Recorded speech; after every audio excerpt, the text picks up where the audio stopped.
Assalamualaikum warahmatullahi wabarakatuh.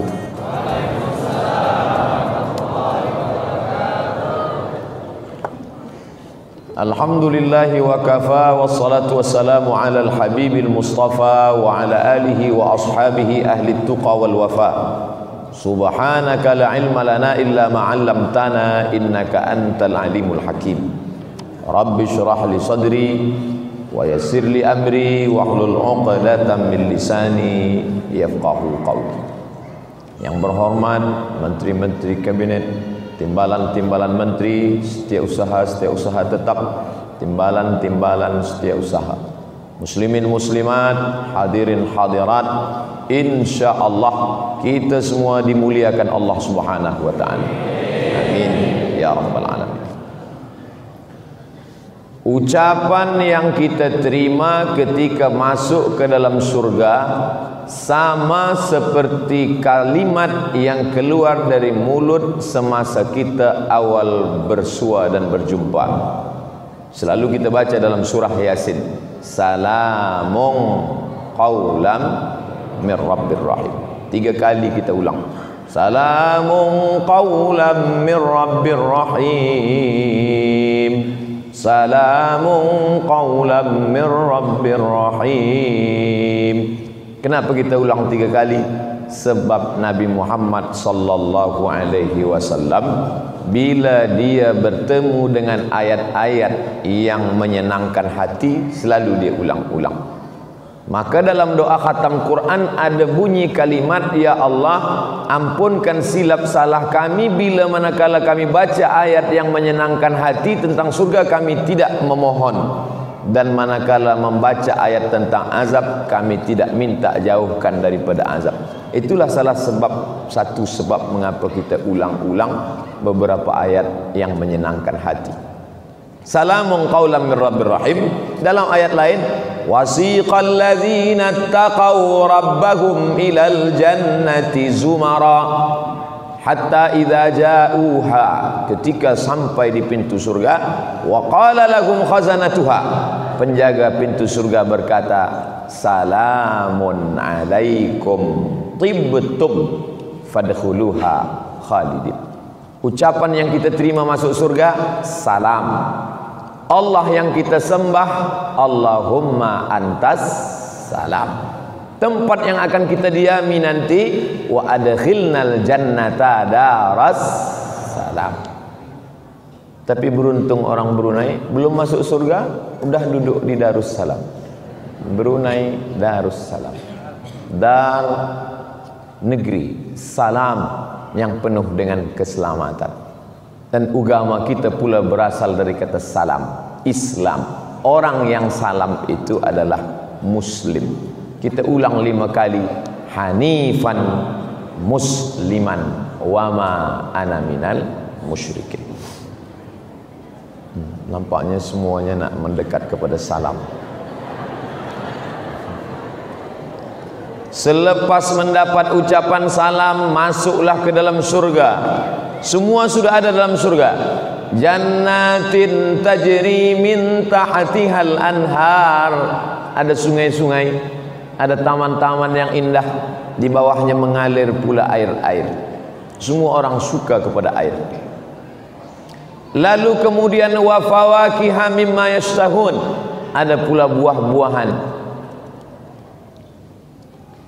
Wa kawa'iba atsraba wa ka'san dihaqa, ada pula minuman-minuman, cawan-cawan yang berisi tanam-tanaman yang indah. Semua lengkap. Tapi manakala Nabi Adam alaihi salam sudah mendapat semua nikmat itu, dia tetap merasa sunyi dan sepi. Surga yang cantik itu ternyata sunyi. Kenapa begitu? Nabi Adam melihat, memandang ke atas pokok kayu, dia tengok ada burung merpati yang sedang bercengkrama, bersenda gurau. Itulah maknanya lelaki tak boleh hidup sendiri tanpa perempuan. Sunyi ternyata nikmat yang diberikan Allah, sepi. Lalu Allah pun mengirimkan wahyu. Maka kata Nabi, khuliqatil mar'atu min dhila', diciptakanlah perempuan dari tulang rusuk. lelaki. A'wajuha a'laha, tulang rusuk yang paling bengkok, yang paling atas. Itulah asal muasal perempuan. In akhadta kasartaha, in akhadta aqamtaha kasartaha. Kalau engkau paksa dia lurus, dia akan patah. Tapi kalau engkau biarkan, engkau pula yang ikut menjadi bengkok. Maka lelaki pandai meluruskan supaya tak patah. Bila lelaki tak pandai, maka dia akan menjadi yang bengkok kerana ikut pada perempuan. Nabi Adam alaihissalam merasa sunyi dalam surga. Selepas itu Allah wahyukan kepada dia, maka jadilah seorang perempuan yang meramaikan surga. Ramailah Adam bersama Hawa yang dimuliakan Allah. Apa pelajaran dari sini? Bahwa lelaki tak boleh hidup sendiri tanpa ada perempuan. Itulah maka sekarang kita lihat di dunia ini ada perempuan yang suaminya meninggal tapi dia boleh hidup sendiri membesarkan anak-anak, single parent. Tapi lelaki tak boleh hidup sendiri. Menurut survei hitungan, duda lebih banyak mati daripada janda. Yang cakap macam tu bukan saya, ada doktor, Profesor Dr. Suhaimi namanya. Dia panggil saya, Ustaz Somad, mana lebih kuat, lelaki apa perempuan? Kata saya, kita lah lelaki. Ayat pun berkata, ar-rijalu qawwamuna 'alan nisa, lelaki lebih kuat daripada perempuan. Kata dia, Ustaz, mungkin ayat itu tak salah, tapi sepengetahuan saya, menurut menurut ilmu kedoktoran, perubatan, maka perempuan jauh lebih kuat. Perempuan lebih kuat daripada penyakit. Perempuan lebih kuat menahankan hidup. Dan kata dia pula, dari dialah saya ambil cakap ini, bahawa bila lelaki kehilangan isteri dengan seorang perempuan kehilangan suami berbeza. Perempuan meninggal suaminya, dia boleh hidup sendiri membesarkan anak-anaknya. Tetapi lelaki kadang belum meninggal pun dia dah mati duluan. Tajuk kita malam ni kan sesuai dengan yang dibagikan kepada saya adalah keluarga sakinah menuju mardatillah. Tentu kita tengok pada Nabi Adam alaihissalam. Saya akan bicara malam ini sesuai yang diberikan maklumat pada saya 60 minit. Lepas itu saya akan jawab soalan-soalan yang boleh saya jawab. Yang tak boleh saya jawab, saya akan bawa balik ke Riau, Sumatera. Saya akan buka kitab balik, buka buku balik, mungkin tak terbaca, nanti saya akan rekodkan, buatkan video, tonton di Ustaz Abdul Somad official channel. Jangan lupa subscribe, like and share. Kita teruskan. Maka Adam alaihi salam tak boleh bersendirian. Oleh sebab itu pemuda-pemuda tak boleh sendiri, dia mesti berdua.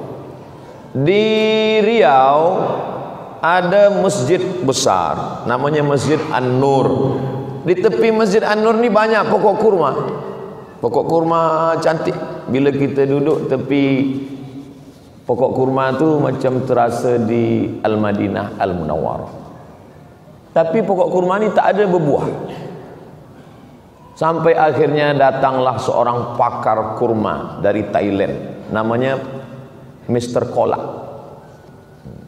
Lalu kemudian kata Mr. Kolak setelah dia tengok-tengok, ini pokok kurma ni tak berbuah sebabnya satu. Kenapa Mr. Kolak? Sebab kurma ni jantan semua, tak ada betina. Selepas itu dicabutlah beberapa pokok, diganti dengan pokok yang betina. Alhamdulillah sekarang kurma sudah mula berbuah. Dipanggillah saya bersama gubernur untuk memanen kurma pertama kali, untuk memetik kurma pertama kali berbuah kepada Al-Mukarram Ustaz Abdul Somad. Saya pun memotong kurma. Yang menanam bukan saya, yang menyiram bukan saya. Tiba masa memetik saya, mereka nak ambil gambar je, nak tunjukkan pada dunia bahawa kurma boleh berbuah, tapi selepas ada jantan dan betina. Disitulah baru saya faham Allah ciptakan berpasang-pasangan sebab kita tak akan berhasil bila bersendirian. Sehebat apapun pokok kurma, lelaki jantan hanya satu, dia tidak akan berbuah. Itulah mengapa Allah haramkan LGBT. Sebab LGBT tak menghasilkan apa-apa. Maka azab yang paling hebat dalam Al-Quran adalah azab, maaf, beribu maaf, azab LGBT. Ja'alna 'aliyaha safilaha, kami jadikan bagian bawah tanah naik ke atas dan yang atas turun ke bawah. Sampai hari ini negeri azab LGBT itu tidak tumbuh tanaman dan tidak hidup ikan. Ikan pun tak hidup. Dead Sea, laut mati. Bahrul Mayyit, bahrul laut mayit mati. Saking kan masinnya, Allah nak tunjukkan begitulah azab yang ditimpakan Allah Subhanahu wa taala. Tapi hari ini na'udzubillah, mudah-mudahan Allah selamatkan anak cucu kita daripada penyakit. Maka lelaki bila dah sampai usia menikah, kata Nabi, ya ma'syaras syabab, wahai para pemuda, man istata'a minkumul ba'ah, sesiapa sahaja di antara kamu yang lah ba'ah, makna ba'ah qudrah, mampu, falyatazawwaj, menikahlah. Fa innahu aghaddu lil basar, menikah itu menundukkan mata pandangan, wa ahsanu lil farj, menjaga kemaluan. Faman lam yastati, sesiapa sahaja yang tak mampu, fa alaihi bisawm, hendaklah dia banyak-banyak puasa sunat. Saya selalu sampaikan pada pelajar-pelajar penuntut ilmu, menikahlah. Bila tak mampu, banyak-banyak puasa sunat. Sebab bila banyak puasa, nafsu ada, cuma tenaga tak ada. Jadi tak terlampau nampak perempuan, rasa berjerebu dunia ni. Oleh sebab itu, bila dah menikah, Masya Allah, tabarakallah, saya jumpa dengan orang menikah. Ustaz Abdul Somad, kenapa? Rupanya menikah itu sedapnya hanya 10% sahaja. Lebih daripada itu, sedap sekali. Maknanya hati dia menjadi tenang, Allah berikan ketenangan dalam batin. Letak tenang itu bukan pada mata, letak tenang itu bukan pada telinga. Huwallazi anzala sakinata, Allah yang menurunkan ketenangan fi qulubil mu'minin, ke dalam hati orang beriman. Perempuan tak perlu melihat lelaki banyak syarat, sebab bila mencari orang sempurna, kata pepatah Arab, man talaba akhan bila aibin baqiya bila akhin. Kalau nak mencari lelaki sempurna, seumur hidup tak akan berlaki. Mudah-mudahan selepas tazkirah malam ni, esok standar agak turun sikit. Sebab banyak orang nak cari perfect, sempurna. Mana ada, perempuan pun lelaki pun macam tu juga. Dia selalu nak mencari sempurna. Ustaz Abdul Somad, ya, saya dulu pelajar ustaz semasa di universiti. Oh, ingat ustaz dengan saya? Rasa-rasa ingat. Mana kita ingat, pelajar beribu-ribu, tapi nak besarkan hati dia, rasa-rasa ingat. Dulu ustaz ada cakap, masa kita belajar, perempuan itu ditengok pada 4.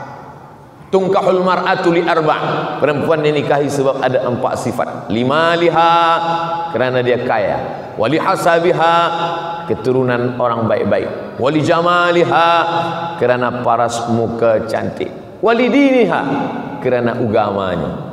Bolehkah ustaz carikan untuk saya yang kaya, cantik, orang baik-baik, taat sembahyang, yang ada 4-4-nya? Kata saya, kalau ada 4-4-nya, untuk apa saya kasih pada awak?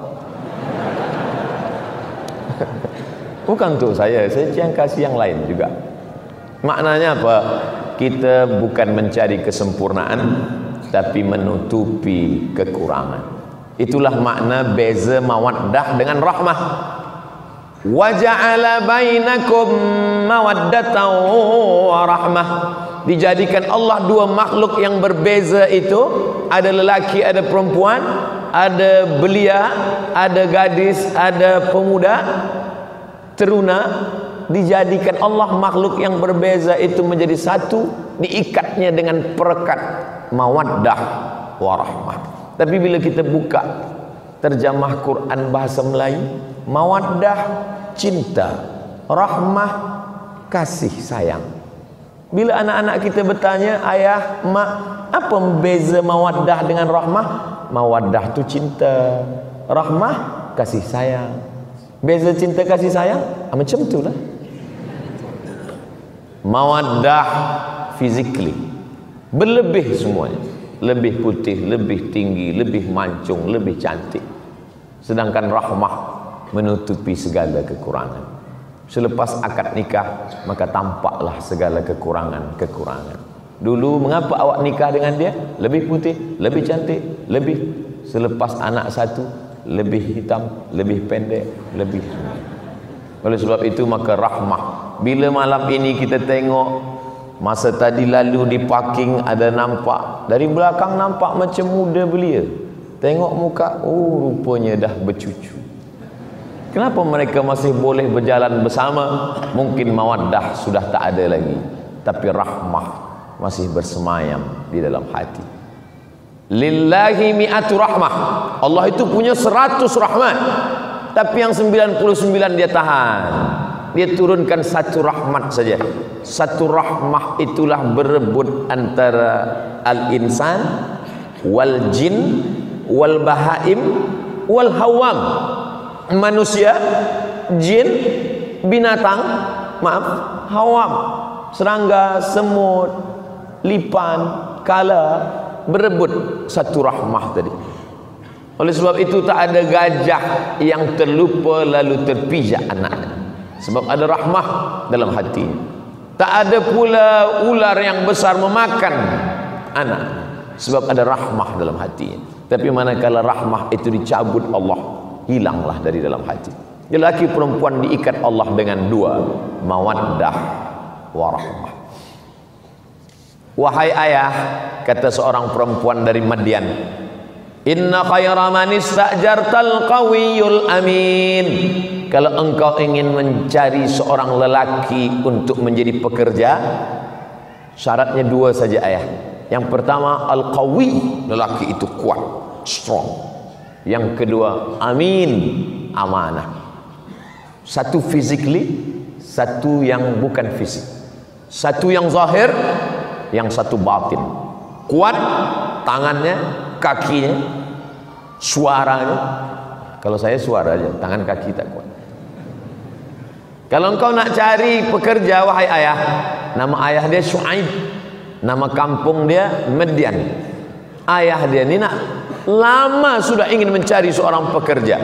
Datanglah anak gadis dia berkata, kata-kata anak gadis itu ditulis dalam Al-Quran, menunjukkan makna yang sangat dalam. Tadi kita sembahyang Isya 4 rakaat, 2 rakaat berbunyi, 2 rakaat tak berbunyi. Tak ada dalam Quran Isya 4 rakaat. Tapi tentang lelaki yang baik punya 2 sifat ada dalam Quran. Inna khayra man istajartal qawiyul amin. Lelaki yang baik itu kuat dan amanah. Makanya bila ada lelaki yang suka bodybuilding yang tegap, teruskan, elok. Tapi tutuplah aurat, tutup aurat. Tapi jaga amanah, jadilah lelaki yang qawi tapi juga amin. Sebab banyak juga bodybuilding ni qawi tapi tak amin. Di mana masjid? Sana. Nauzubillah. Oleh sebab itu dia mesti qawi dan dia amin. Si bapa ayah mula curiga. Bagaimana engkau boleh tahu lelaki ini qawiyul amin? Inna khaira man istajartal qawiyul amin. Bila engkau nak mencari seorang pekerja, mestilah dia punya 2 sifat. Satu qawi, satu amin. Fisiknya kuat dan dia amanah. Physically zahir, hatinya amanah. Mana lelaki itu hai anakku? Ni dia. Lelaki itu ada di rumah ini sekarang, Musa alaihissalam. Maka Syuaib mulai rasa curiga pada anak gadis dia. Engkau dah lama ke berkawan dengan dia? Dari mana engkau tahu? Kata anak Syuaib, aku baru berjumpa dia tadi masa mengambil air di perigi. Masa tu orang ramai panjang beratur. Rupanya orang beratur ni dari dulu dah beratur. Lalu perempuan kerana lemah dia di ujung. Kami lama nak ambil air ini, tak boleh dapat. Tapi tiba-tiba saja seorang lelaki meminta kami untuk maju ke depan ambil air. Siapa dia? Musa. Mengapa dia boleh? Sebab 30 orang dari suku Madian sudah menyorong batu besar yang menutup pintu perigi. Mereka tak lalu sebab berat. Tapi manakala Musa seorang sahaja, maka terbuka pintu perigi. Penduduk kampung berkata, wahai pemuda Musa, ambillah air. Tapi Musa tak mau. Musa memanggil perempuan yang ada berudul di ujung. Apa kata Musa? Ladies first. Dia memperhatikan perempuan. Maka perempuan tadi pun mengambil air. Apa kata pepatah Melayu? Kalau tak menjulur kundur, tak pula menjulur labu. Pokok labu, pokok kundur. Kalau tak menjulur, tak keluar pucuk labu, takkan keluar pucuk kundur. Apa maknanya? Bertanam budi dulu, baru berbudi orang lain kepada kita. Bertanam budi Musa, silalah ambil air. Barulah perempuan bertanam budi, sila pula lah datang bertamu ke rumah kami. Macam mana perempuan tak terbuka hati dia kalau kita dah membuka pintu hati kebaikan? Jadi kalau lelaki nak terbuka hati perempuan, sentuhlah dia tepat di hatinya, dia akan jadi milikmu untuk selamanya. Musa tak ada cakap macam tu, saya je. Nah, selepas itu mereka pun pergi menuju rumah perempuan yang nak berbalas budi tadi. Budi sikit aja, tapi dikenang sepanjang masa. Pisang emas bawa belayar, masak sebiji dalam peti. Hutang emas dapat dibayar, hutang budi dibawa mati. Lepas itu di tengah jalan, Musa di belakang, perempuan tadi di hadapan. Sebab Musa tak tahu jalan, dia yang punya rumah. Dia akan membawa Musa bertamu ke rumah, berjumpa dengan ayahnya, ucapan terima kasih kepada orang yang sudah berbuat baik. Lalu kemudian angin datang bertiup kencang. Musa menundukkan pandangan, sebab maaf, nampak lekuk tubuhnya. Musa pergi ke depan, kata Musa, hai perempuan, mundurlah engkau ke belakang, biarlah aku yang di depan. Nanti bagi tahu di mana letak jalan kiri atau ke kanan. Ayah, aku tahu dia amanah, sebab masa angin kencang bertiup, dia suruh kami ke belakang. Begitu perempuan zaman dulu, bertiup angin kencang, baru nampak lekuk tubuh. Sekarang tak ada angin pun nampak. Memang zaman kita ni, kalau zaman Nabi dulu akhir zaman, kita ni memang dah ujung zaman. Makanya kalau tak diisi terus dengan tazkirah, kajian-kajian, na'udzubillah, tersesat, bukan di tepi jurang, masuk ke dalam neraka jahanam. Selepas itu mereka teruskan perjalanan, sampailah ke rumah Syuaib. Maka kata anak Syuaib, aku tahu dia kuat, bukan kerana aku lama berkawan. Aku tahu dia amanah, bukan kerana kami lama bersahabat. Kejap saja, tak sampai 1 hari, tapi kerana melihat sifat-sifat. Apa maknanya? Tak perlu lama-lama ta'aruf, tak perlu lama-lama bertunang. Yang penting kita dah tahu bahawa dia kuat dan amanah. Ada lelaki ni tak kuat, tapi dia amanah, okey lah. Ada dia tak amanah, tapi dia kuat, okey juga. Kita mungkin boleh bawa dia pengajian tazkirah. Sudahlah tak kuat, tak pula amanah, carilah yang lain. Bunga bukan setangkai, kumbang bukan seekor. Patah tumbuh hilang berganti, hilang satu tumbuh 1000. Cari dulu yang lain, tak juga dapat, balik yang awal lagi. Nah, itu lelaki dipandang oleh perempuan. Maka Allah Subhanahu wa ta'ala pertemukan mereka, ada jodohnya. Maka kerana berjodohlah orang bersua, bukan kerana berjumpa itu lalu kemudian berjodoh. Kalau kita tengok bagaimana pertemuan perjumpaan Musa alaihissalam dengan anak Syuaib. Musa duduk di istana Fir'aun yang megah, anak Syuaib di kampung Badui yang tak ada apa-apa. Tapi Allah pertemukan. Bagaimana cerita Allah membuat? Fawakazahu Musa. Ada 2 orang yang sedang berkelahi, satu rakyat Fir'aun, yang satu Bani Israel. Musa melerai. Janganlah kamu berkelahi, kata Musa. Tapi mereka berdua terus juga bertinju berkelahi. Janganlah berkelahi, kata Musa. Mereka tak nak berhenti. Fawakazahu Musa. Musa pun meninju salah satu dari mereka, mati.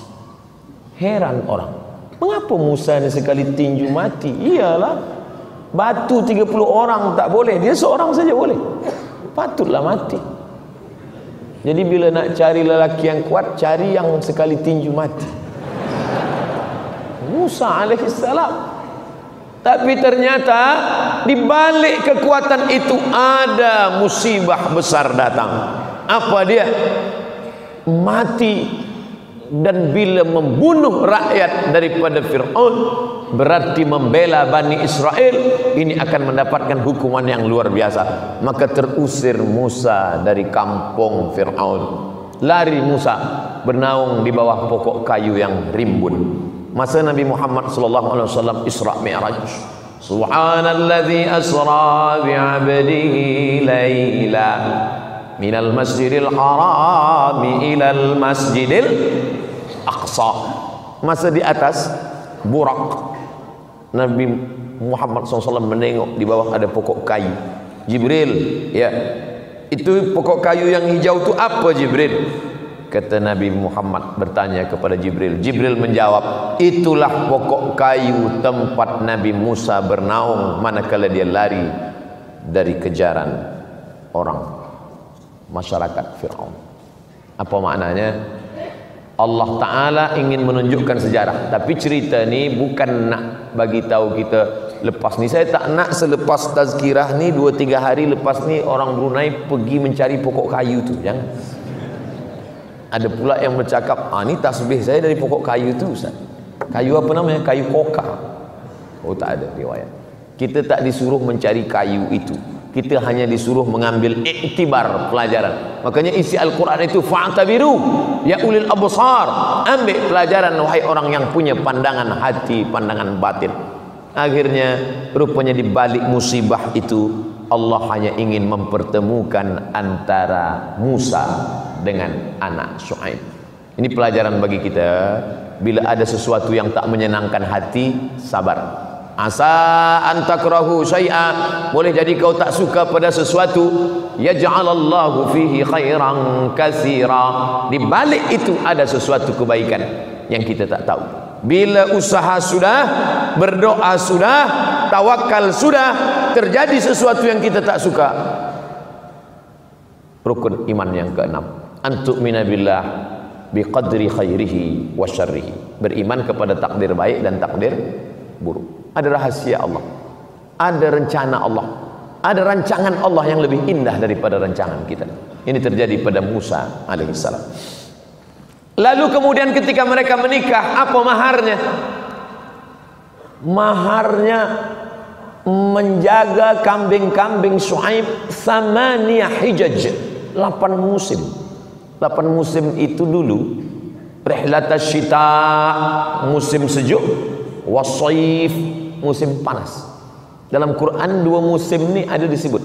Liila fi Quraisy ila fihim rihlatas syita wasaif, musim sejuk, musim panas.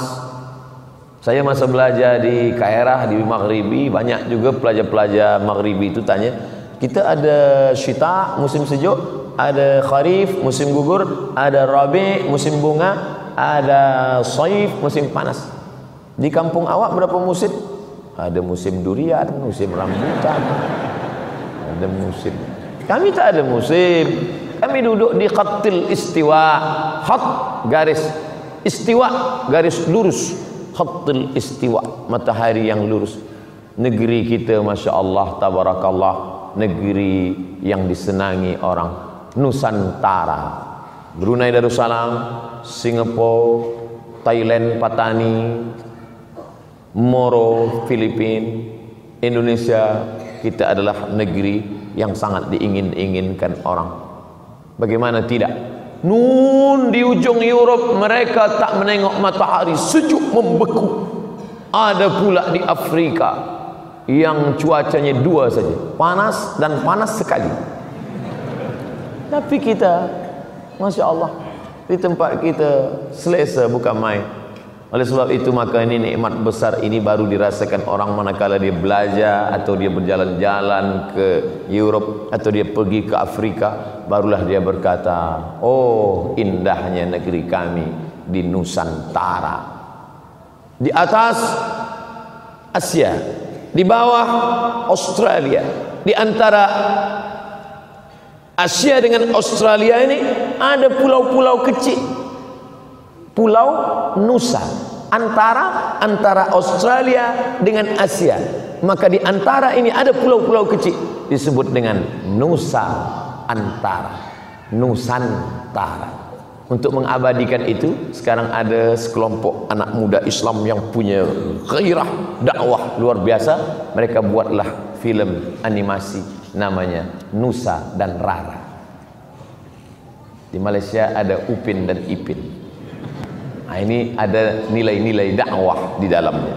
Lalu kemudian Nabi Musa alaihi salam, Thamaniyah hijaj, 8 musim. Makna 8 musim itu artinya apa?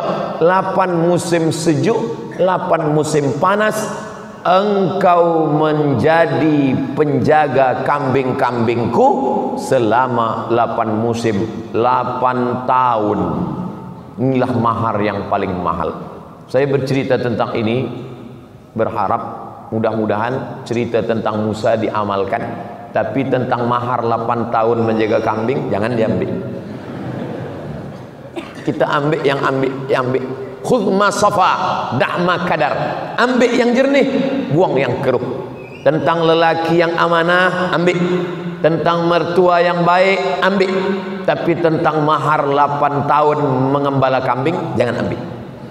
Sebab dalam syariat Nabi Muhammad sallallahu alaihi wasallam, perempuan yang paling baik adalah yang aqalluha mahran, yang maharnya paling murah, itu yang paling baik. Makanya dalam contoh hadis hasan, hadis paling tinggi sahih, di bawah sahih hasan, di bawah hasan dhaif, di bawah dhaif maudhu. Contoh hadis hasan adalah tentang menikahi perempuan maharnya selipar. Boleh menikah mahar selipar, tapi jangan diamalkan. Ini sekadar setakat contoh saja. Sebab bila aku nikahkan engkau dengan anakku dengan mahar selipar tunai, mungkin sedapnya masa akad tu, tapi nanti kan kadang masa tak suka, nanti lelaki ni marah, apalah awak ni, saya nikah dengan awak selipar tau. Ini setakat contoh saja. Tapi sekarang alhamdulillah ada yang dicontoh oleh pemuda-pemuda Islam, mahar dengan mengajarkan surah Ar-Rahman. Aku nikahkan engkau dengan anakku dengan mahar mengajarkan surah Ar-Rahman tunai. Selepas itu dia pun ajarkan Bismillahirrahmanirrahim. Ar-Rahman 'allamal Qur'an, khalaqal insan, 'allamahul bayan, sadaqallahul. Kenapa tak selesai? Itu aja dulu. Mana boleh? Dah banyak dah. Apa dalil mahar menikahkan mengajarkan Quran ni? Adakah dalilnya dalam sunnah Rasulullah SAW? Ada. Masa Nabi bagi tazkirah, tegak seorang perempuan. Inni wahabtu laka nafsi. Inni, aku, wahabtu laka, memberikan nafsi diriku kepadamu. Begitulah perempuan zaman dulu. Ya Rasulullah, aku berikan diriku kepada engkau. Nabi diamnya. Nabi diam, no comment. Nabi tak ada cakap apa. Kerana Nabi diam lama, perempuan itu tegak seorang lelaki. Ya Rasulullah, bila engkau tak hendak dengan dia, bagi ke aku saja. Kata Nabi, awak maukah menikah dengan dia? Ya. Balik rumah cari mahar. Iltamis walau khataman min hadidin. Balik ke rumah carilah cincin walaupun dari besi. Cari. Dia balik ke rumah, dia cari-cari, dibuka-buka kain, tak ada cincin. Dia datang lagi, tak ada ya Rasulullah. Ini susah betul. Cincin besi pun tak ada. Kata Nabi, cuba cari lagi, mungkin ada kain. Lepas tu dia balik, dia bawa kain. Ada kainnya ya Rasulullah. Untuk mahar engkau nikah dengan dia? Iya. Berapa kain? Satu. Bila kain satu jadi mahar, nanti istrimu pakai, kau pakai apa? Lepas itu dia pun malu tertunduk. Kerana tegak lama malu, dia pun pergi. Masa dia pergi itu Nabi panggil, ta'al, sini kejap. Hal ma'aka minal Qur'an, engkau ada hafaz Al-Quran? Dia pun sebutkan surat tu kada, surat tu kada, surat tu kada, surat tu kada. Saya hafaz surat ini, surah ini, surah ini, surah ini. Terus saja di majlis itu Nabi nikahkan. Apa kata Nabi? Zawajtuka ha, zawajtuka ka engkau. Aku nikahkan engkau ha dengan dia.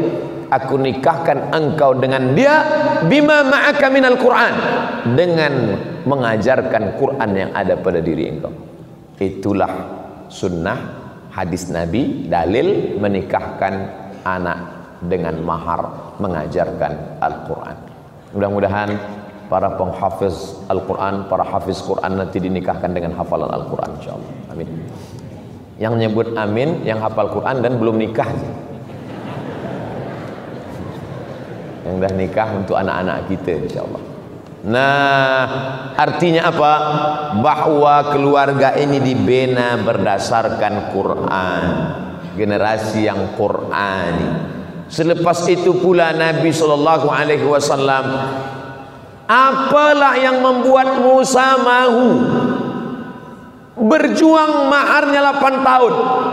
Quran tak ada bercerita tentang anak Shu'aib itu tinggi semampai, rambutnya bak mayang terurai, alisnya bak semut beriring. Tak ada.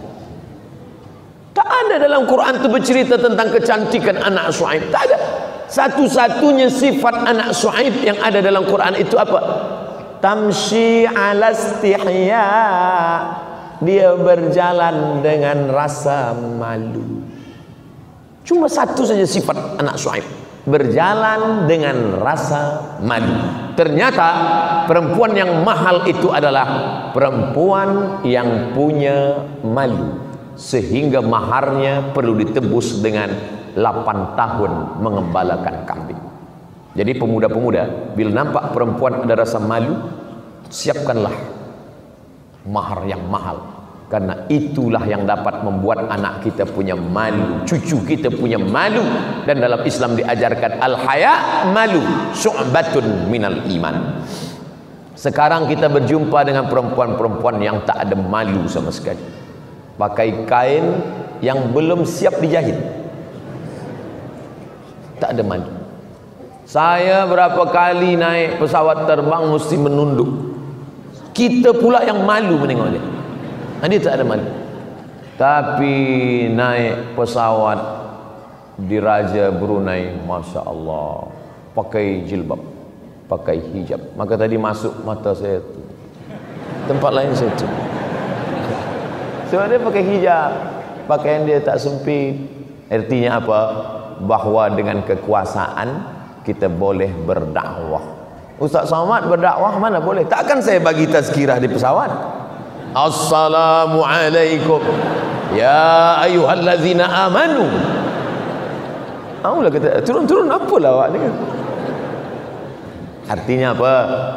Ini menunjukkan perempuan yang punya malu boleh ditebus dengan mengembala kambing 8 tahun lamanya. Sekarang lelaki apa kata dia? Lautan kan ku seberangi, bukit kan ku daki, masjid ku lalui. Mana boleh? Kalau bukit nak didaki, lautan diseberangi, mestilah lelaki yang kuat dan amanah, yang salat berjamaah di masjid. Perempuannya pula punya rasa malu. Perempuan yang punya malu ini adalah perempuan yang amanah. Orang yang menjaga amanah itu dalam Islam disebut dengan al-amin. Lelakinya al-amin, perempuannya aminah. Perempuan yang aminah melahirkan anak lelaki bergelar al-amin. Yang menggelar al-amin itu bukan Allah, yang menggelar al-amin itu bukan sahabat. Abu Jahal, Abu Lahab memanggil dia al-amin. Terpuji dia, dia lahir dari perempuan aminah. Tapi jangan balik dari sini nanti puan-puan, tuan-tuan bercakap kepada isteri di rumah, patutlah anak kita tak al-amin sebab engkau tak aminah. Nanti puan pula balas balik, anak kita memang tak amin, aku tidak aminah sebab engkau bukan Abdullah. Saya ingin cuma nak membagi tahu bahawa lelaki yang amanah hamba Allah berjumpa dengan perempuan yang punya rasa malu aminah, melahirkan anak yang terpuji di langit, terpuji di bumi. Ya'ti min ba'di ismuhu Ahmad, ha mim dal, alhamdulillahi rabbil alamin. Hamdu, terpuji. Ahmad, terpuji. Muhammad, dipuji. Tapi Nabi Isa berkata Ahmad. Ya'ti min ba'di ismuhu Ahmad, akan datang Nabi selepas aku bernama Ahmad. Kenapa namanya tidak Musa tak bercakap? Kenapa Isa tak mengatakan akan datang Nabi selepas aku bernama Muhammad? Kerana dia masyhur di langit di antara malaikat. Ahmad. Waktu itu belum ada kuku, belum ada bulu, belum ada darah, belum ada daging. Dia bernama Ahmad. Tapi selepas dia turun bersama manusia, dia bernama Muhammad.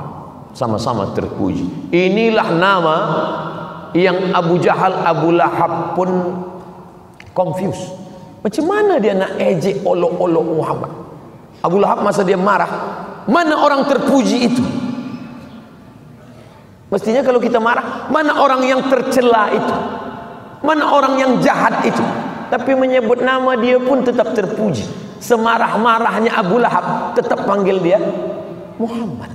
Maka bila kita nak anak kita tetap dipuji oleh musuhnya, musuhnya marah pun tetap memanggil dia, mana Muhammad, mana manusia yang terpuji.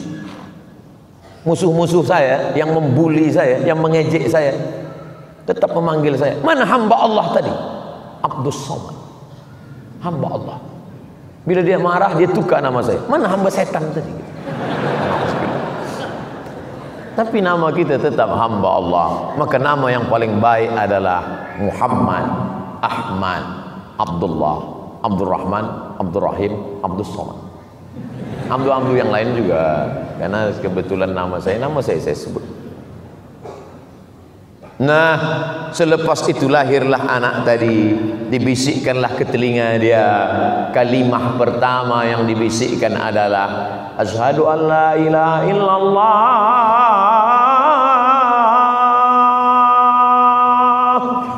Inna sam'a, telinga dulu, wal basar, baru ke mata. Manakala telinga masuk ke cakap, masuk ke telinga dia, terbuka biji mata dia menengok wajah ayah dia. Oh, itu yang berbisik masuk ke dalam hati dia. Makanya dalam Quran selalu didulukan Sami'an basira, maha mendengar, maha melihat. Inna khalaqanal insan, kami ciptakan manusia min nutfatin, maaf, cairan, amsajin, kami campur, nabtalihi, kami uji, faja'alnahu sami'an basira, bisa mendengar, boleh melihat. Anak kecil pertama kali mendengar, tapi matanya belum lagi, pandangannya sejengkal saja tak nampak, tapi matanya rabun, sayu, mulai melihat wajah yang membisikkan ke telinga dia. Saya manakala anak saya lahir, saya sendiri yang mengazankannya ke telinga dia. Sunnah, hadisnya hadis hasan, disebutkan oleh Imam Abu Isa ibn Sawrah At-Tirmidzi dalam Sunan At-Tirmidzi.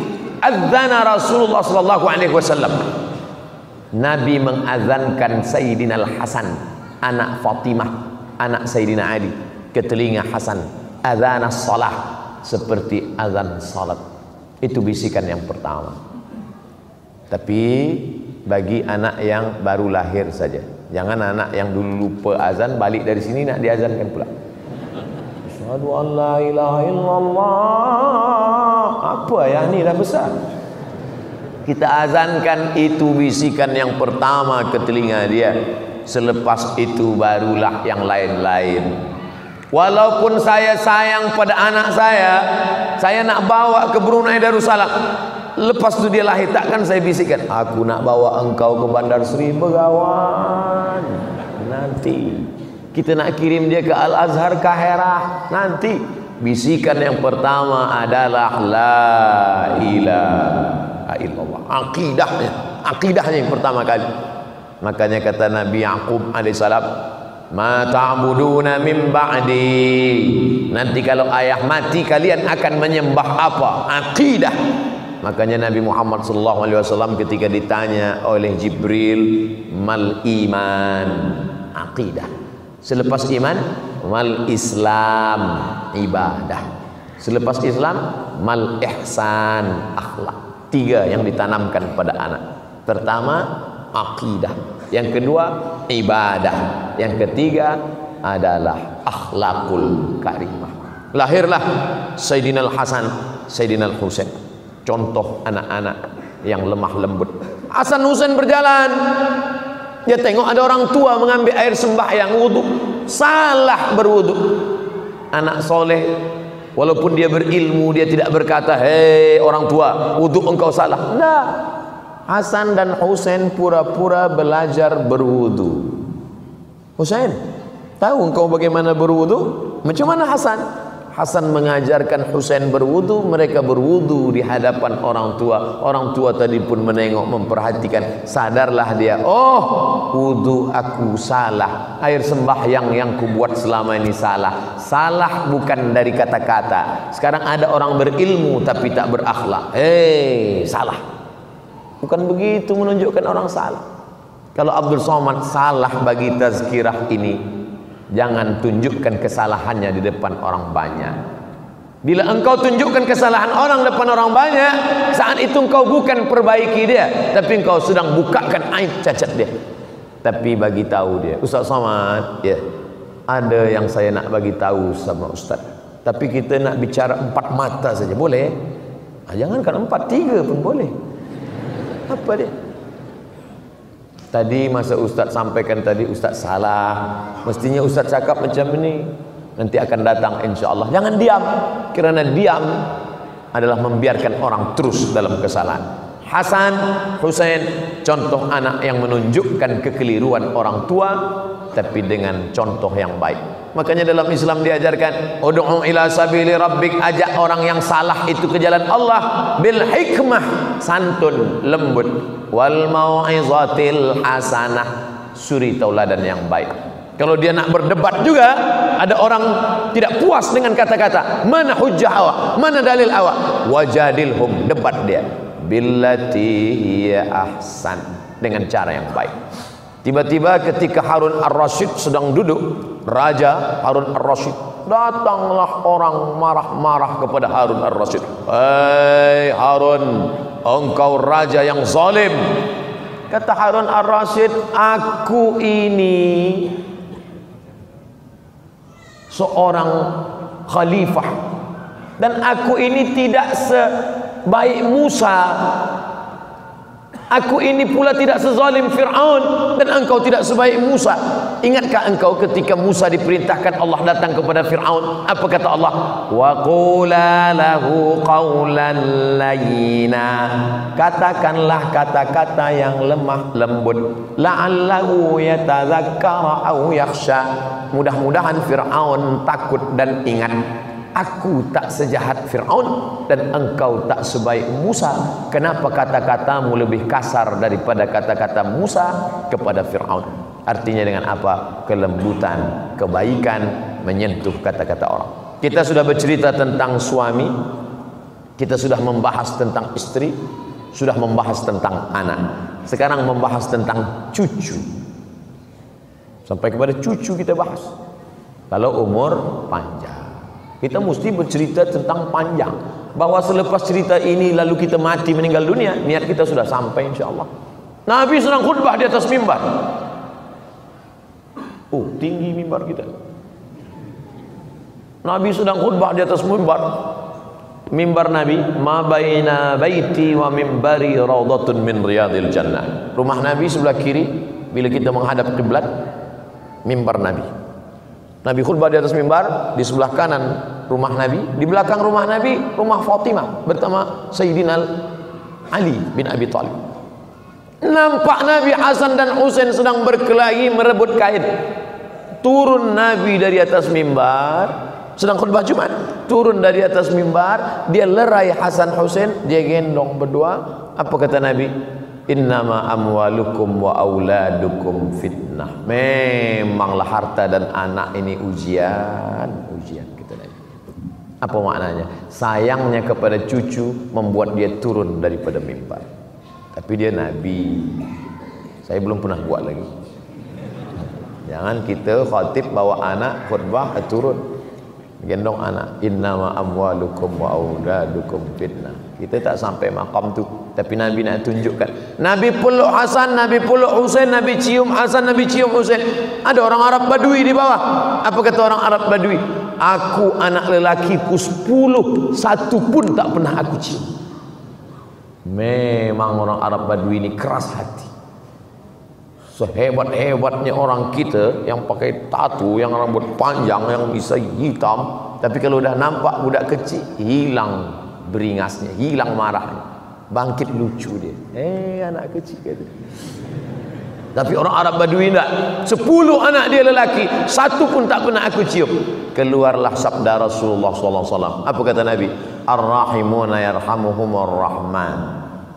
Man la yarham la yurham. Orang yang tak ada rasa kasih sayang dalam hatinya, maka Allah tak akan sayang kepada dia. Makanya Nabi pun sayang kepada budak kecil. Manakala Nabi sedang duduk, di situ ada tempat air minum. Ada anak kecil. Apa kata Nabi kepada budak kecil itu? Boleh saya ambil air minum ini? Kata budak kecil itu. Sila ya Rasulullah. Lalu Nabi tuangkan. Apa maknanya? Nabi mengakui keberadaan dia, memperakui ada budak kecil. Dan ada budak kecil memelihara burung. Nama budak kecil itu Abu Umair. Nama burung yang dia pelihara itu Nuair. Burung pipit, burung kecil. Manakala Nabi menengok Abu Umair bermain-main, beberapa hari selepas itu mati burung kecil tadi. Apa kata Nabi? Ya Abu Umair, ma fa'alan Nuair. Wahai Abu Umair, apa kabar burung kecil engkau yang main-main beberapa hari lepas? Apa maknanya? Nabi tetap memperhatikan budak-budak kecil. Nabi memperhatikan anak-anak. Ini adalah akhlak. Bukan kerana dia Sayyidul Anbiya wal Mursalin, budak-budak kecil tak dia pedulikan. Oleh sebab itu saya selalu bila saya lepas tazkirah, banyak orang berbaris beratur, nampak saya budak-budak kecil, saya salam. Oh, saya sapu kepala budak kecil. Cuma kadang budak kecil kita nak salam, emaknya pun nak salam pula. Apa maknanya? Inilah yang akan meramaikan masjid, yang akan menegakkan rumah Allah. Jangan bangga dengan masjid yang megah di Andalusia, Cordoba, Spain. Hari ini apa yang terjadi? Masjid tetap tegak berdiri, kaligrafi indah ayat-ayat Al-Quran, tapi tak lagi ada solat berkumandang azan kerana anak-anak kecil tidak kita tanamkan iman dan Islam. Ada anak menangis, makna ada anak menangis. Ada anak lompat-lompat lari-lari, maknanya masjid kita tetap akan ramai 100 tahun akan datang insyaAllah. Amin. Bila di masjid itu sudah tak ada lagi anak suara kecil, tak lagi ada anak menangis, tanda kiamat dah dekat. Kita di Masjid Nabawi, Allahu Akbar, kata imam masa rukuk. Budak kecil. Budak kecil. Di zaman Nabi bukan hanya itu.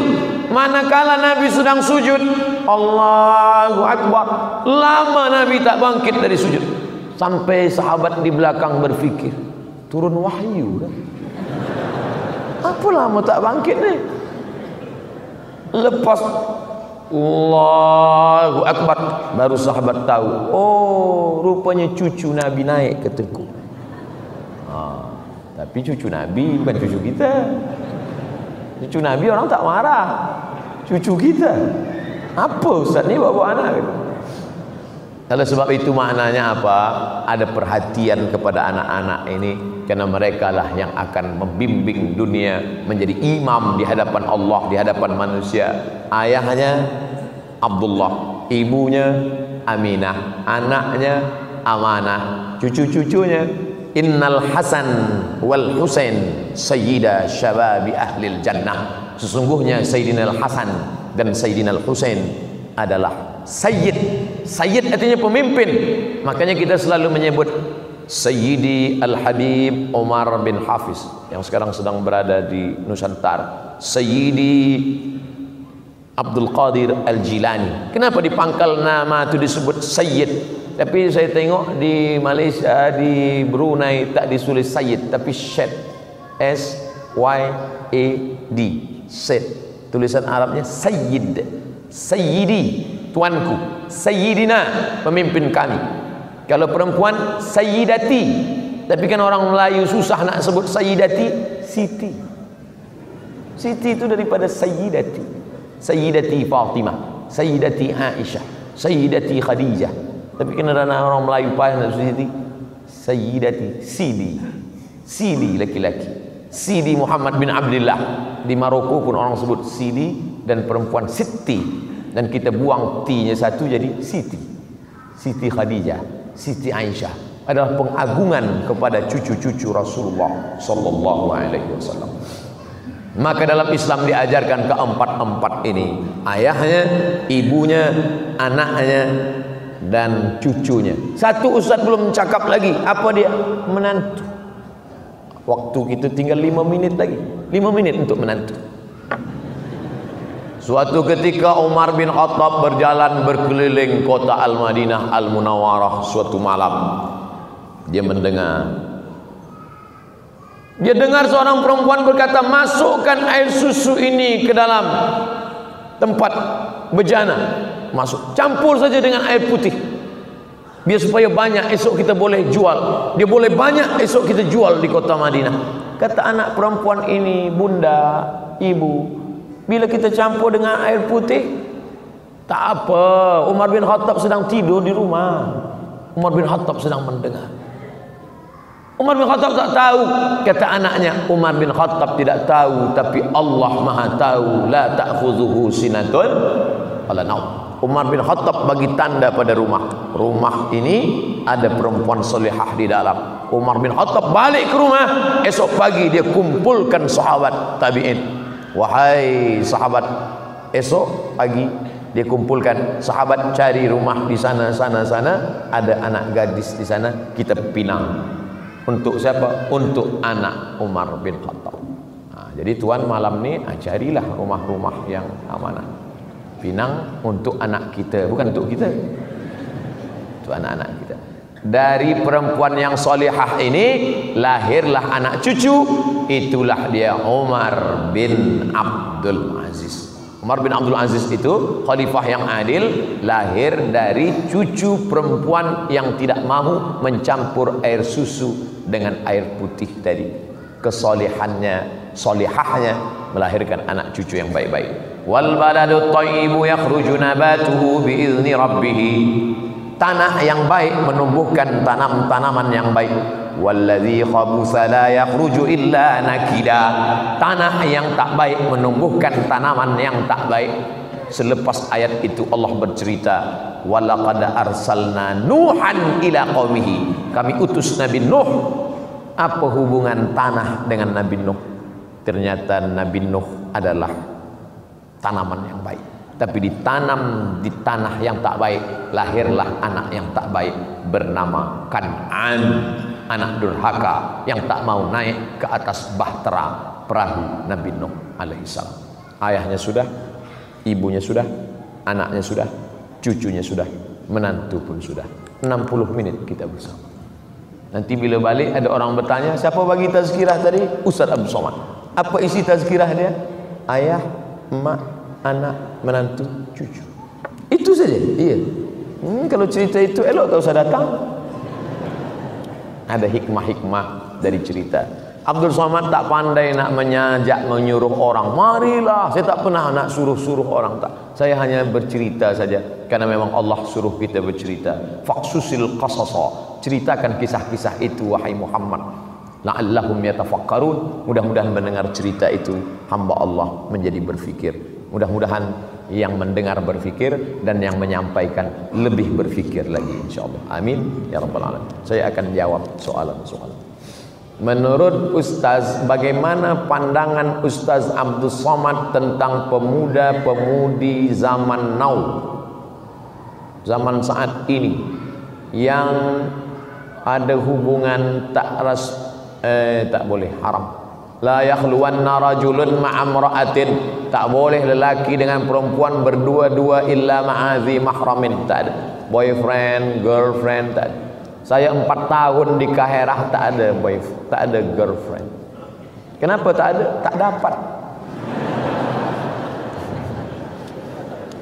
Sebab pelajar Malaysia 5,000, pelajar Indonesia 2,400, yang perempuan 300 saja, lelaki 2,100.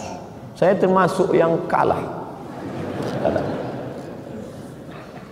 Tapi alhamdulillah selepas balik dipertemukan Allah, punya anak. Jadi jangan pernah takut tidak ada jodoh. Kalau jodoh takkan kemana. Asam di gunung, garam di laut, dalam belanga berjumpa juga, kata orang Melayu. Tapi kalau kata orang Barat, man from Mars, woman from Venus. Lelaki dari Mars, perempuan dari Venus berjumpa di bumi. Itu beza orang Melayu dengan orang Mak Saleh Putih. Kita selalu cerita makan aja. Asam di gunung, garam di laut, berjumpa dalam belanga. Mereka tak, mereka cerita tentang planet Mars, Venus, kata dia. Maka mereka selalu takut bila tengok langit di atas, dia kata alien dah dekat dah. Tapi kita nak bercerita bahawa sesuatu yang mustahil, kata Allah, innama amruhu iza arada syai'an ayaqula lahu kun fayakun. Maka jangan ada girlfriend, jangan ada boyfriend. Tak ada guna tazkirah kalau tak merubah sikap. Maka yang ada girlfriend, malam ini buka handphone, cari nama dia, delete langsung. Tak ada guna. Apa guna yang ke tazkirah? Buka handphone, delete nama dia. Nanti bila dia call, tulis balik. Allahumma inna na'udzubika min ilmin la yanfa'. 4. Ya Allah, jauhkan kami dari ilmu yang tak bermanfaat. Wa min qalbin la yakhsha', hati yang tak takut. Wa min nafsin la tashba', nafsu tak pernah kenyang. Wa min du'ain la yusma', doa tak dikabulkan. Pokok pangkal pertama, ilmu tak bermanfaat sebab tak diamalkan. Maka bila ustaz dah kata buang girlfriend, buang boyfriend, buang, bagi tahu dia, oh my girlfriend, malam ni aku buang engkau, esok pagi aku nak datang, ku pinang kau dengan bismillah. Dia pun balas, so sweet. Soalan saya, bagaimana nak nikah dengan janda yang sudah berhijrah, sedangkan keluarga saya tidak bersetuju dan tak ada restu dari ibu bapa. Janda belum ada anak, janda umur 25 tahun. Saya nak beristrikan dia tapi dihalang oleh keluarga, dan saya disuruh nikah dengan kawan lama saya. Datanglah seorang sahabat Nabi menikah. Kata Nabi, awak dah menikah? Ya Rasulullah. Dengan gadis apa dengan janda? Saya nikah dengan janda. Hala bikran, kenapa tak nikah dengan gadis? Nabi pun kesal dia nikah dengan janda. Kenapa awak tak nikah dengan gadis? Tula'ibuha wa tula'ibuka, engkau boleh bercengkrama, kenapa nikah dengan janda? Kata dia, ya Rasulullah, mak saya dah mati, meninggal, adik-adik saya banyak. Kalau saya nikah dengan gadis belia, nanti dia berkelahi dengan adik-adik saya. Tapi bila saya nikah dengan janda, nanti adik-adik saya boleh dia jaga. Jadi bila ada sebab, boleh nikah dengan janda. Untuk yang pertama ni, first time, okey lah. Nanti kedua, baru cari gadis.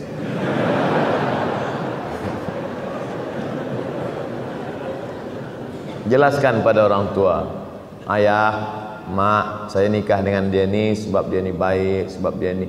Tapi kita tak boleh bagi tazkirah pada orang tua kita.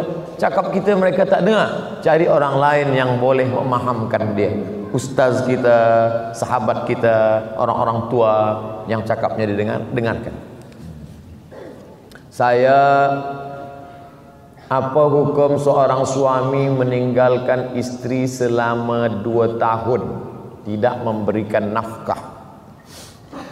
Saya tidak tahu bagaimana di ahwal syakhsiyah hukum keluarga di Brunei Darussalam. Tapi kalau di tempat saya, lelaki selepas akad nikah dia baca sirat ta'liq.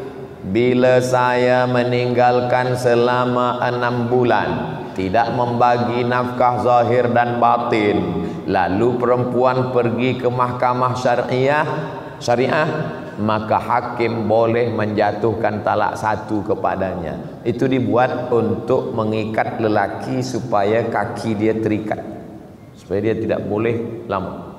Sebab kewajiban lelaki ada 5: nafkah, makan, pakaian, tempat tinggal, pendidikan, perhatian. 3 zahir, 2 batin. Bila tidak, maka dia ada hakim.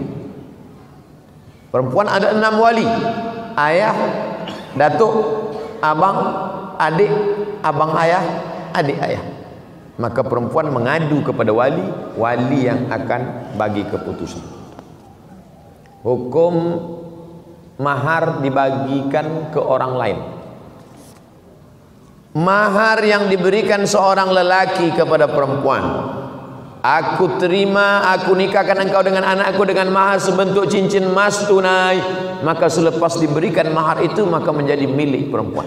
Perempuan itu boleh menjualnya, perempuan itu boleh mewakafkannya, perempuan itu boleh menyimpannya, perempuan itu boleh menghibahkannya, karena itu milik dia, milik perempuan. Perempuan yang menikah dengan lelaki, maka harta perempuan punya perempuan. Apa beza harta lelaki dengan harta perempuan? Harta lelaki, harta perempuan. Dalam harta lelaki ada milik perempuan, nafkah. Tapi dalam harta perempuan tak ada milik lelaki. Makanya perempuan boleh bagi zakat pada lelaki dia. Hai suamiku, aku tengok engkau susah sikit, aku bagi engkau zakat. Tak boleh. Sebab perempuan tak wajib memberi nafkah. Tapi lelaki tak boleh bagi zakat sekaligus nafkah. Hai perempuan, istriku, ini aku bagi engkau nafkah terus zakat nafkah, tak boleh. Sebab kewajiban dia. Maka oleh sebab itu, maka ini mas kawin punya dia. Dia boleh jual, dia boleh, tapi biasanya dia tak jual sebab ada sejarah, ada cerita di balik cincin itu. Ustaz bagi nasihat agar para istri boleh memberikan kebenaran untuk para suami supaya mereka boleh berpoligami.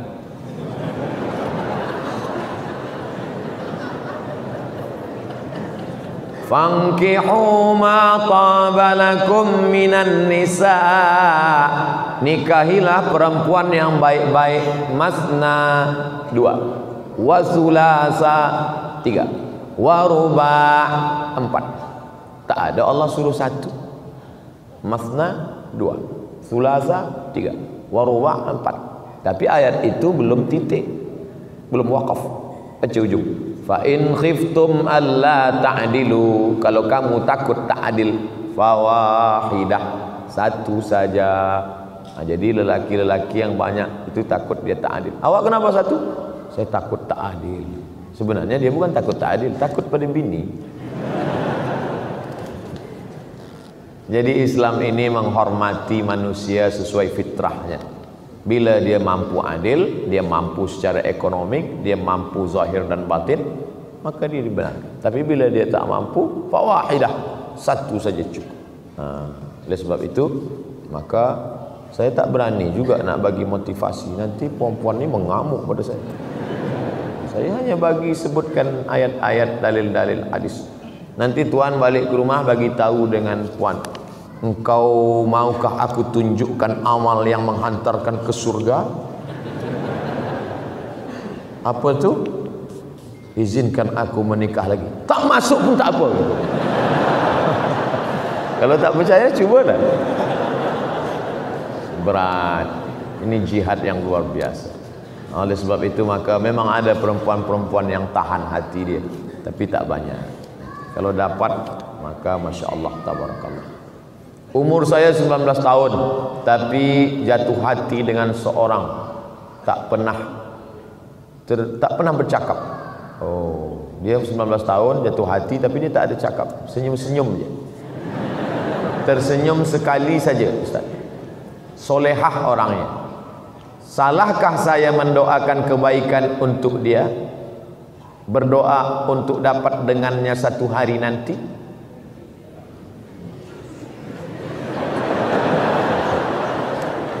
Saya khawatir awak berdoa nak ingin hidup dengan dia masa umur 19, sementara awak masih panjang umur lagi. Sekarang nak hidup dengan dia sekarang. Lepas ni ditakdirkan Allah sekolah ke Turki. Nampaklah perempuan mata biru, hidung mancung. Doa ada tertulis ini. Akan menyesal. Jadi kita berdoa ni, ya Allah, bagi yang 19, bagi yang 20, jangan ajarkan Allah Ta'ala. Cukup saja berdoa, ya Allah, bagilah aku yang terbaik untuk agamaku dunia dan akhirat. Itu. Sebab takut nanti menyesal. Dapat yang sekarang ni nampak cantik sekarang, tapi hati berbolak-balik. Sekarang nampak hitam manis, nanti hilang manisnya tinggal hitam.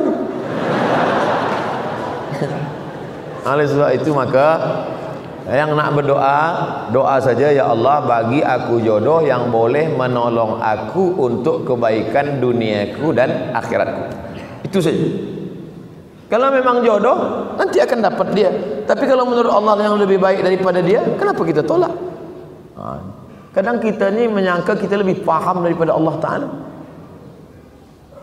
Az-zaw al-mar'atu salihatu allati tu'inu ala imanihi. Begitu bunyi hadisnya. Al-mar'atu salihatu, perempuan yang salihah, allati tu'inu ala imanihi, yang menolong iman lelaki. Itu yang diharapkan.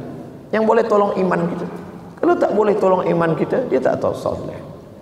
Bagaimana menenangkan hati kedua ibu bapa jika mereka dalam keadaan marah? Dengan ibu bapa ni, pertama diam. Yang kedua diam. Yang ketiga diam. Jangan lawan. Mak saya umur 70 tahun, umur saya 42 tahun. Apapun kata dia, saya diam. Bulan Mac lepas dia meninggal dunia, saya tak menyesal, sebab saya tak pernah melawan. Diam. Ibu ayah kita tak pernah memandang kita besar. Dia selalu melihat kita adalah budak kecil yang baru pandai merangkak dan berjalan. Oleh sebab itu kita salah bila kita merasa kita besar. Almarhumah mak saya tak pernah tengok saya seorang Ustaz Abdul Somad. Dia tengok saya budak kecil yang baru pandai berjalan. Maka bila dia marah, saya diam. Saya tak pernah pula balik, saya bagi mak sini, ya ayyuhal emak. Saya tak pernah bagi dia tazkir. Saya tetap menganggap diri saya adalah budak kecil, karena kita di mata mereka tak pernah besar. Kita adalah budak-budak. Oleh sebab itu maka kita diam. Bila dia berhenti, baru kita bercakap. Ingatlah, tak banyak yang saya bagi menghadapi orang tua. Satu kata saja, diam. Tuan guru yang dimuliakan Allah, apakah boleh solat jenazah dilakukan bermakmum jemaah perempuan? Apa hukumnya? Tu solat jenazah Masjid Nabawi, Masjid Haram. Salatu alal maiti yarhamkumullah. Salat mayat jenazah. Ada tak dengar? Salat jenazah lelaki saja. Tak ada. Perempuan-perempuan semua ikut salat jenazah. Yang tak boleh itu mengiring jenazah. Perempuan tak boleh mengiring jenazah. Hukumnya tak sampai juga, haram, makruh. Pesan Sayyidina Abu Bakar Siddiq, bila aku meninggal nanti, jangan diiringi jenazahku oleh perempuan. Itu pesan, itu sunnah Nabi Muhammad SAW. Kenapa begitu? Sebab kalau lelaki ini cepat lupa. Lelaki ngiring jenazah, dia hantar sampai liang lahat, lepas tu balik dia lupa. Perempuan susah lupa. Bila dia tengok itu susah dia lupa. Perempuan susah nak lupa, sampai mati dia tak lupa. Makanya banyak perempuan selepas suami dia meninggal, dia jaga anak sendiri, dia tak nikah lagi. Dia susah lupa.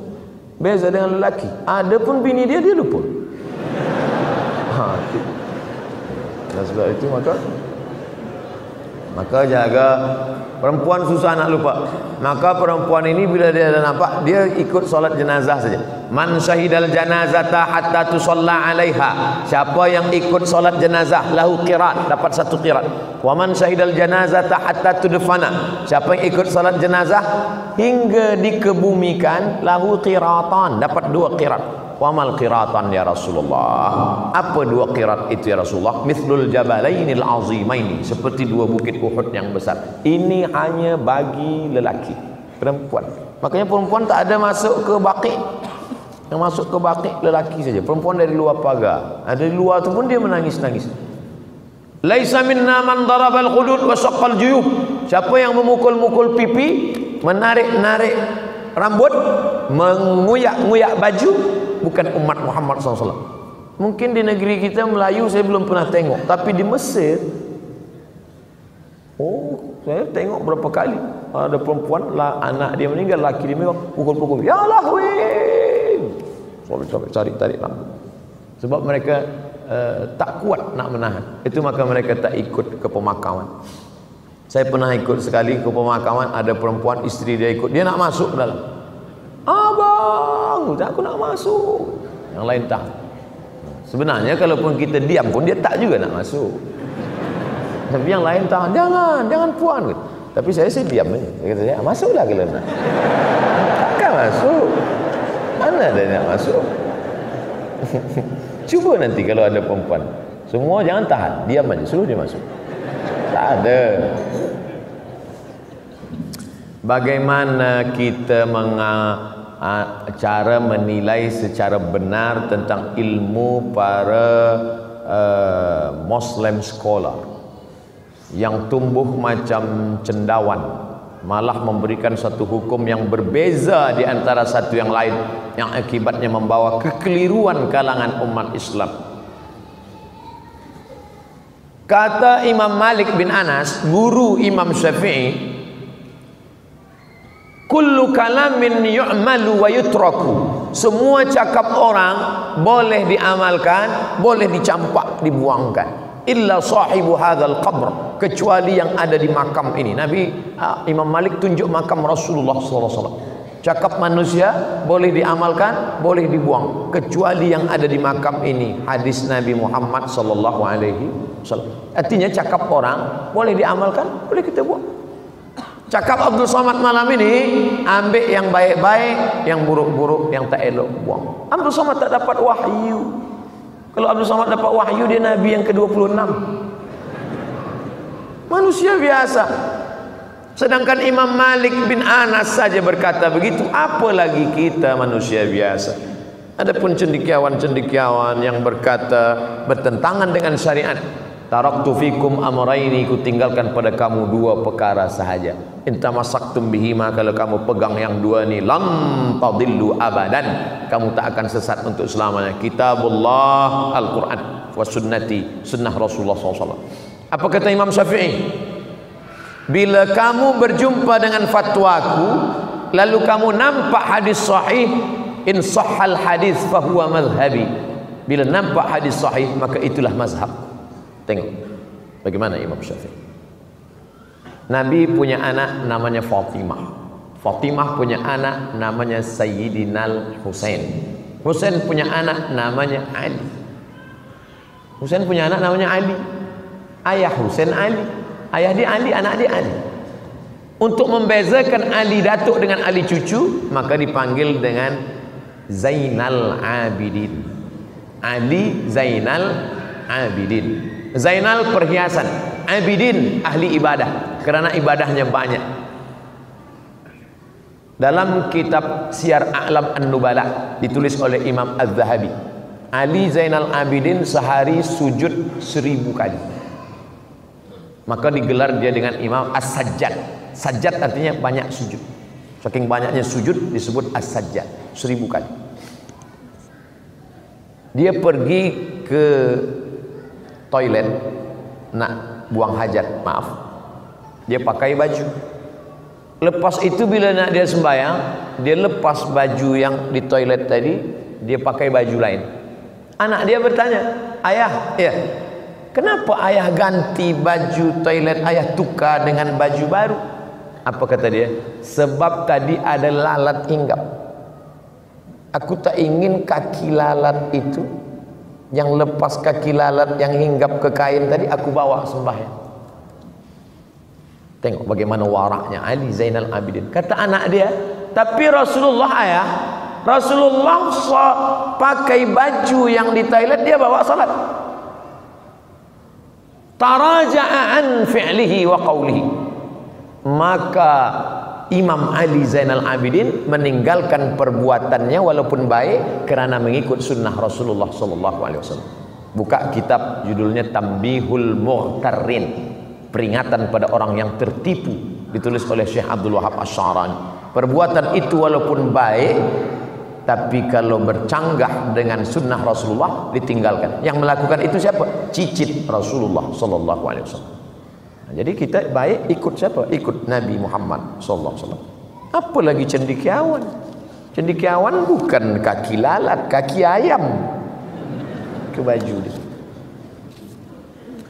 Saya ingin menikah.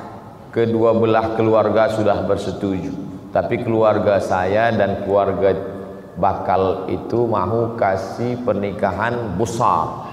Oh, dia nak buat walimah besar lah. Saya belum mampu untuk menanggung perbelanjaan besar. Jadi boleh tak berikan sikit nasihat untuk saya? Yang nak besar kan keluarga. Kenapa saya bagi nasihat pada awak? Pada keluarga yang minta besar itulah. Hai keluarga yang nak besar-besar,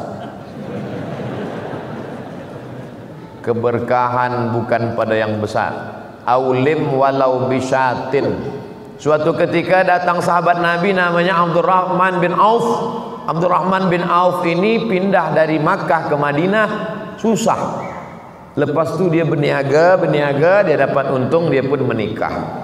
Tangan dia bagi atharu sufrah, ada kuning-kuning di tangan dia, kuning bekas minyak wangi namanya za'faran, kuning biasa dipakai orang nikah. Kata Nabi, Abdurrahman bin Auf, "Ya, awak nikah kan?" "Iya ya Rasulullah." "Itu tangan awak ada bekas kuning." "Iya, saya nikah." "Kenapa tak jemput saya, tak buat walimah?" Aulim walau bisyatin, buatlah kenduri walaupun hanya seekor kambing. Makna seekor kambing bagi orang Arab itu jemputan 10 orang sahaja. 10 orang. Sebab orang Arab bila ada kambing dia 10 orang aja. Bukan macam kita. Itu kambing sekampung.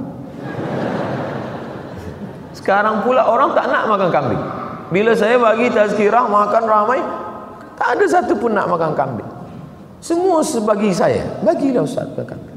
Kata saya, "Kenapa tuan takut makan kambing? Mana ada kolesterol kat sini? Sini tak ada kolesterol. Kolesterol di hospital." Buatlah kenduri walaupun hanya seekor kambing, 10 orang saja cukup. Doanya, barakallahu lakuma wa baraka alaikuma wa jama'a bainakuma fi khair. Besar tapi tak ada berkah. Sebab apa? Riak. Ada riak di dalam. Oleh sebab itu maka bagi syuhrah. Maka kata Nabi SAW, "A'linu hadzal nikah." Jangan diam-diam. A'linu, bagi iklan. Waj'aluhu fil masajid, buat akadnya di masjid. Wadribu alaihi bidufuf, pukulkan duf, pukulkan gendang. Pukulkan gendang. Marhaban. Marhaban ya nur. Marhaban ya nurul aini. Selamat datang wahai cahaya mata. Yang dimaksud cahaya mata adalah Nabi Muhammad SAW ketika datang bercahaya dia. Tapi sekarang dipukulkan gendang, marhaban wahai cahaya mata, selamat datang mempelai lelaki. Semua tertunggu-tunggu, mana lelaki yang bercahaya tadi. Itu keluar tengok hitam. Apa hukum berbakti lebih kepada ibu bapa mertua daripada ibu bapa kandung bagi lelaki? Sebenarnya dia tak berbakti pada mertua, dia takut pada bini dia je. Bila engkau berbakti pada emak engkau, biasa. Sebab engkau di dalam rahim dia 9 bulan 10 hari, menyusu, meminum air susu badan dia selama 2 tahun. Lepas itu engkau berbakti pada dia, biasa, tak ada yang luar biasa. Tapi bila engkau berbakti kepada mertua, luar biasa. Sebab apa? Sebab dialah yang sudah memberikan anak gadisnya yang dia kandung 9 bulan 10 hari, dia lahirkan meregang nyawa, dia bagikan pada engkau. Kerana Allah, aku nikahkan engkau dengan anakku dengan mahar sebentuk cincin emas. Mana ada harganya? Tapi dia ikhlaskan untuk engkau kerana cintanya. Maka engkau balas cinta mertuamu itu. Cinta kepada orang tua biasa, tapi sayang kepada mertua, nah itu baru luar biasa. Tapi janganlah lebih daripada, lebih sikit. Mungkin Ramadan ini lebih ke sini, Ramadan depan lebih ke sini. Tapi kalau lebih banyak ke sini, bagaimana mungkin kita melebihkan dia? Sementara ini pun kata Nabi SAW, andai kita gendong dia dari tempat kita bawa ke Makkah, tawaf sa'i umrah, lepas itu kita pergi ke Padang Arafah melontar jumrah, balik lagi kita dukung dia, tak dapat membalas sekali menjerit dia saat mengeluarkan kita ke alam dunia.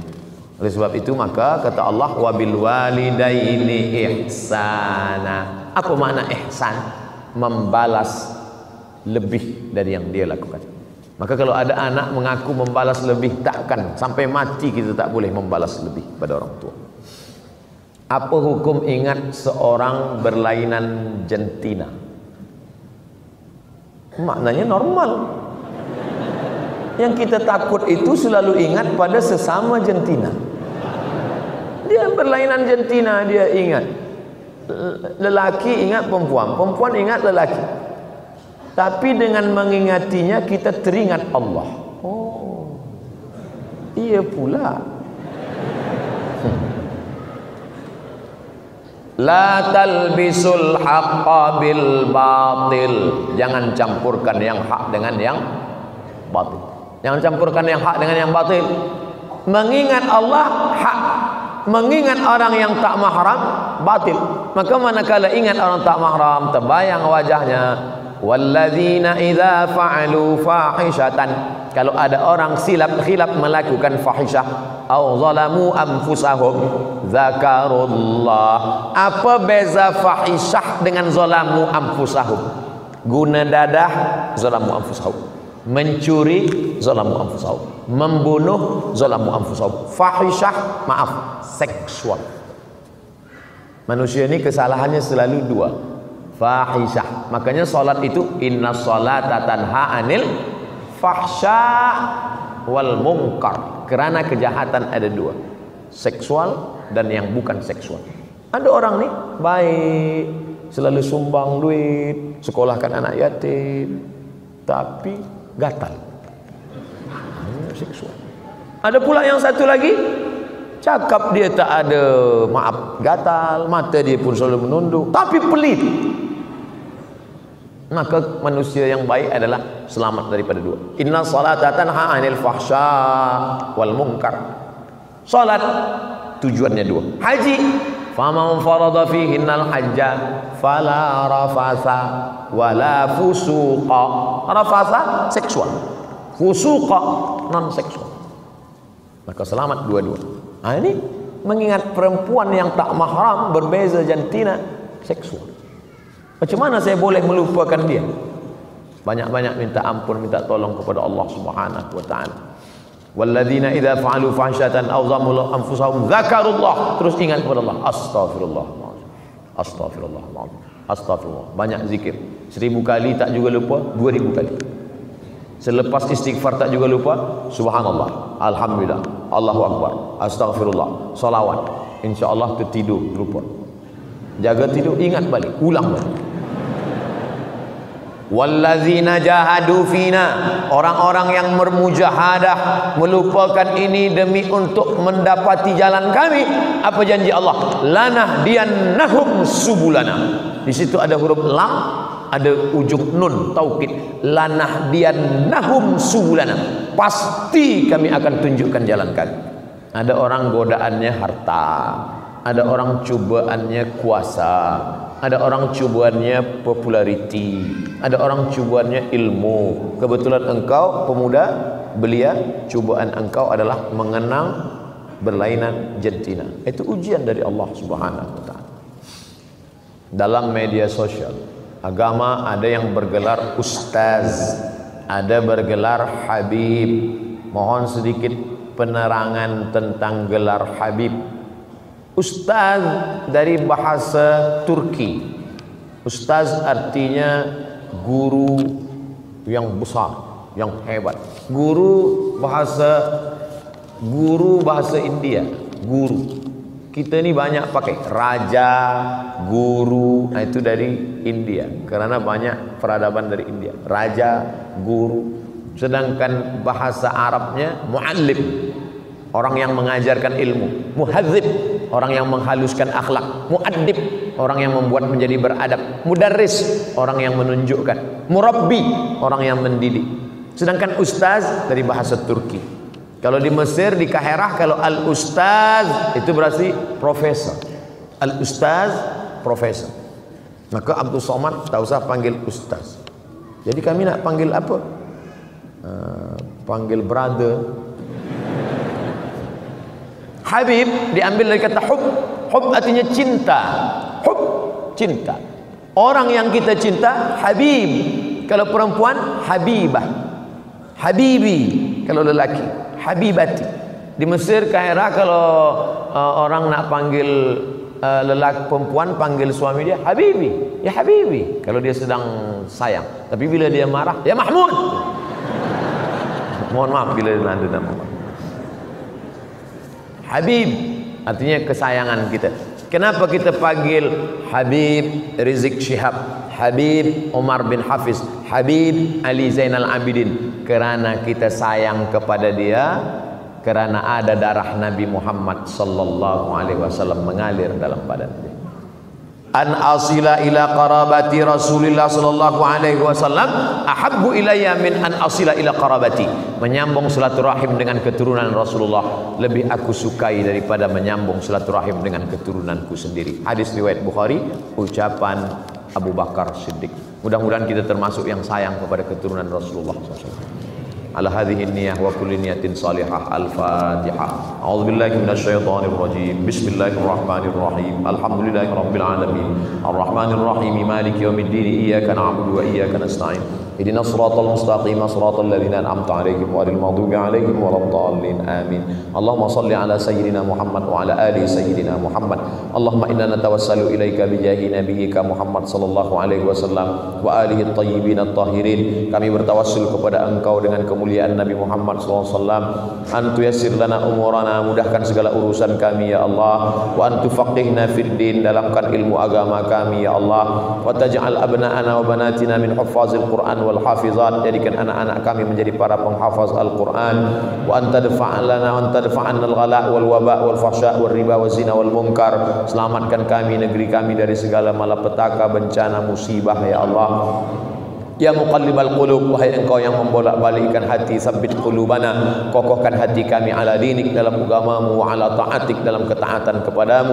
Rabbana ighfir lana dzunubana, ampunkan dosa kami, wali walidina, ayah bunda kami, wali masyayikhina, guru-guru kami, wali a'immatina salihin, pemimpin-pemimpin kami yang saleh, wali ikhwanina alladzina sabaquna bil iman, saudara-saudara kami yang sudah mendahului kami dengan iman. Allahumma khtim lana bi husnil khatimah wa la takhtim alaina bi su'il khatimah. Allahumma ja'al akhir kalamina 'inda intihai ajalina, jadikan akhir kalam kami manakala ajal kami sampai, yang keluar dari mulut kami la ilaha illallah Muhammadur Rasulullah sallallahu alaihi wasallam. Rabbana atina fid dunya hasanah wa fil akhirati hasanah wa qina adzabannar. Wa sallallahu ala sayyidina maulana Muhammad wa ala alihi wa sahbihi wasallam. Walhamdulillahi rabbil alamin. Taqabbalallahu minkum minna wa minkum taqabbal ya karim. Terima kasih segala perhatian. Mohon maaf segala kekhilafan dan kesilapan. Wassalamualaikum warahmatullahi wabarakatuh.